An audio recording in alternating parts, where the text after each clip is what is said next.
Oke sahabat, sahabat Bansos Center, kali ini saya akan informasikan syarat umum untuk penerima PKH untuk ibu hamil dan juga untuk balita. Nanti kiranya ada 6 syarat. Jika kalian salah satunya saja tidak terpenuhi, maka kalian tidak akan mendapatkan bantuan untuk ibu hamil dan juga balita. Apa aja 6 syarat itu? Kita simak bersama.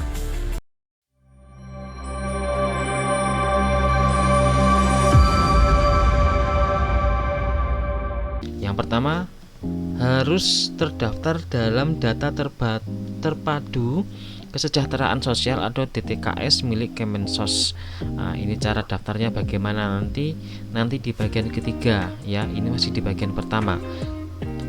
Oke, yang kedua, memiliki kartu keluarga atau KK dan KTP yang valid. KK dan KTP yang valid ini adalah KK yang dikeluarkan resmi dari Disduk Capil.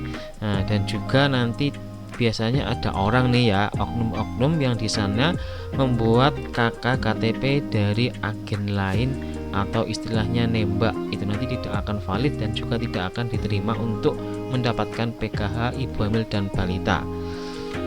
Oke, yang ketiga, status ibu hamil harus tercatat di fasilitas kesehatan atau Vaskes pertama, yaitu di puskesmas atau posyandu yang di sana bekerja sama dengan puskesmas setempat. Nah, ya. Oke, selanjutnya yang nomor 4 adalah balita usia kurang dari 6 tahun harus memiliki akte kelahiran dan terdaftar dalam keluarga penerima manfaat alias KK orang yang mendapatkan bantuan. Nah, maka dari itu pemerintah ketika lahir itu diharuskan untuk membuat akta kelahiran. Ada juga puskesmas atau posyandu yang di sana mampu bisa membuatkan akta kelahiran, atau biasanya kita daftar sendiri ke Disduk Capil. Oke. Untuk cara mendaftarnya besok akan saya buatkan video tersendiri cara untuk mendaftarkan akte kelahiran anak di Disduk Capil. Oke, syarat umum berikutnya adalah aktif mengikuti pemeriksaan kehamilan dan imunisasi bayi di fasilitas kesehatan, biasanya di puskesmas atau di posyandu. Oke. Baik teman-teman, yang terakhir di sini tidak sedang menerima bantuan serupa dari program lain yang tumpang tindih. Misalkan teman-teman dapatkan bantuan yang serupa dari kota ini, kemudian pindah ke kota B, kemudian di sini juga minta bantuan lagi, alias tumpang tindih. Itu nanti setelah diterima KTP dan KK-nya dicek ternyata ada tumpang tindih dan itu tidak akan diterima. Oke, itu 6 syarat umum penerima PKH untuk ibu hamil dan balita. Kemudian ada syarat tambahan berdasarkan komponen PKH.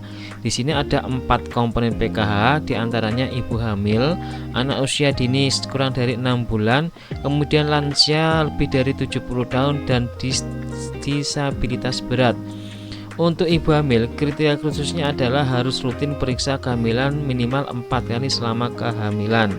Ya, ini nanti akan dikontrol apakah bayi itu membutuhkan vitamin atau mendapatkan penyakit dan lain-lain. Itu nanti yang kontrol dari puskesmas atau rumah sakit.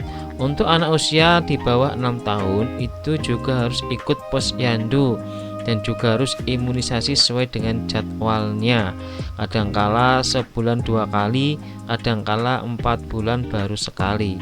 Itu harus ikut kalau kalian ingin mendapatkan bantuan pemerintah ya.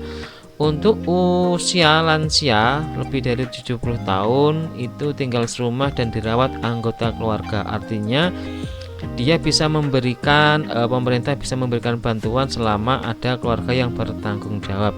Jika keluarga di situ orang tua tersebut hidup sendiri sebatang kara, maka dari pemerintah tidak akan mendapatkan atau memberikan bantuan. Ya, paham dari sini teman-teman? Oke, untuk disabilitas berat itu juga mendapatkan bantuan PKH dari pemerintah.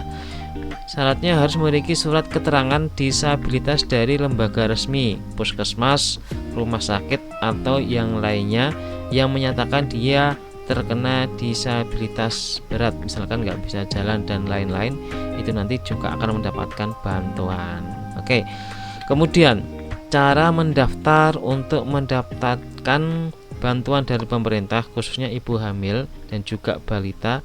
Yang pertama adalah pastikan nama ibu hamil atau anak terdaftar di DTKS ya, terutama KTP, KK, dan juga anaknya terdaftar dalam KK si penerima manfaat itu nantinya kalau ibu hamil dan anaknya seperti itu. Yang kedua, jika belum terdaftar di DTKS, daftarkan diri ke desa atau kelurahan atau dinas sosial setempat.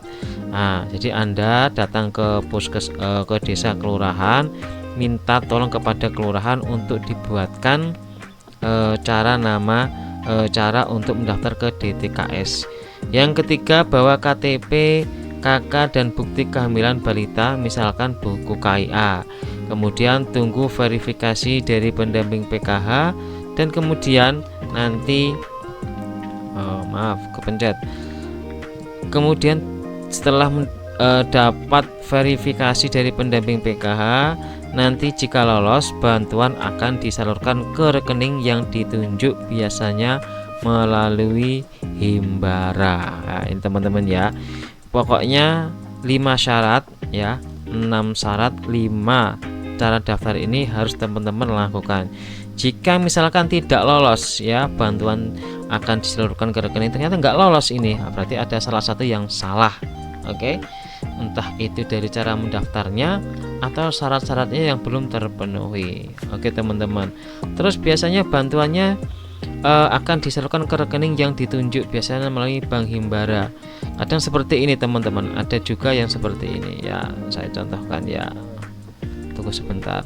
Oke, nah ini berikut nominal bantuan PKH tahap 2 April Juni 2024.